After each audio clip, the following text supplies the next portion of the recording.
Newsbreak, brought to you by National Mutual. Good evening, I'm Peter Hitchener. Attorney General Michael LAVARCH says it's important for Australia's international standing that Christopher Skase returns to Queensland to face court. Lawyers representing the failed businessman are expected to launch an appeal against his extradition in the next 2 days. A visit to her husband in hospital, the strain clear in the face of Pixie Skase. How's Mr. Skase today? How's he taken the decision?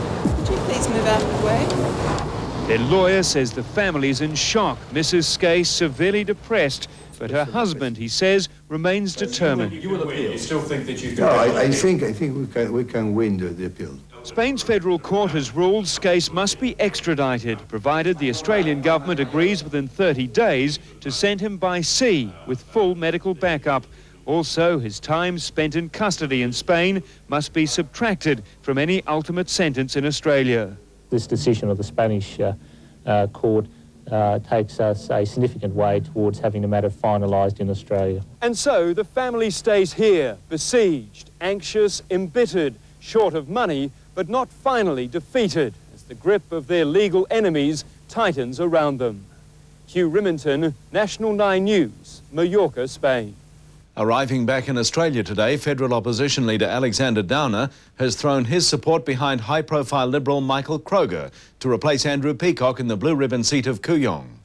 After a week in China, the opposition leader returned home, walking straight into the middle of intense manoeuvring to find a replacement for Andrew Peacock as MP for the blue ribbon seat of Kooyong.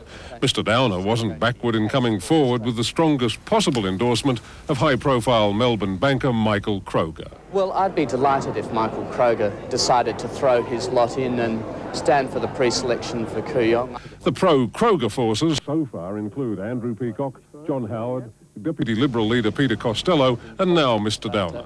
I can assure you of one thing, he'd go a very long way in politics if he took up this opportunity, and I hope he does. Michael Kroger is still in the process of making up his mind, but he's got only a few days before he has to make the commitment one way or the other. Peter Harvey, Canberra. Hundreds of residents today took to the streets for a peace rally in the Sydney suburb of Cabramatta. The protest was a show of unity against the violence in their suburb that culminated in the slaying of crime-fighting MP John Newman. Animal Liberation has called on the RSPCA to investigate allegations of cruelty at a battery hen farm near Geelong in Victoria. The group seized a dozen birds during the illegal raid on the property. They also claim to have removed 9 dead birds. And Qantas flights are back to normal tonight after a strike disrupted services between Melbourne, Sydney and Brisbane. Thousands of passengers were left stranded when crews refused to work on 2 Airbus planes. Haiti's military leaders have agreed to meet a mission headed by former President Jimmy Carter. The delegation is backed up by an invasion force waiting off the Caribbean island. The Carter mission doesn't change Bill Clinton's threat to use force to oust the Haitian leaders. What it aims to do is talk through when and how they go, and not if. The purpose of the trip is to conduct discussions with the de facto Haitian leadership within the framework of the goals already established by President Clinton. At the White House, the president appeared to talk up plans to flex U.S. military muscle. This is a right cause with a country that is near in our own neighborhood. In Haiti itself, a public show of defiance. Supporters of the dictators stubbornly snub their noses at the might of the U.S. forces. If we all have to die in this country, we have to die. As Haitians bunkered down, the military build-up went on. Warships set off the Caribbean island. Marines and the Air Force fine-tuned the strategy for invasion. An invasion most hope won't be necessary. Lane Kelcott, National 9 News. In sport, the Spring Carnival's informed jockey Damien Oliver has been fined and suspended on a charge of careless riding. For the second successive Saturday, Oliver rode 4 winners today at Caulfield, but he was charged after his win on board Poetic King in the Vic Health Cup.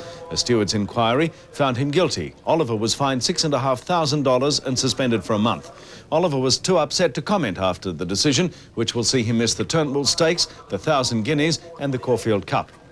Finally tonight, the national weather forecast: fine in Sydney, Brisbane, Darwin and Perth, showers for Melbourne, Canberra, Hobart and Adelaide. That's all the news for now. We leave you with the shuttle astronauts as they take the first free-floating spacewalk in a decade. Good night.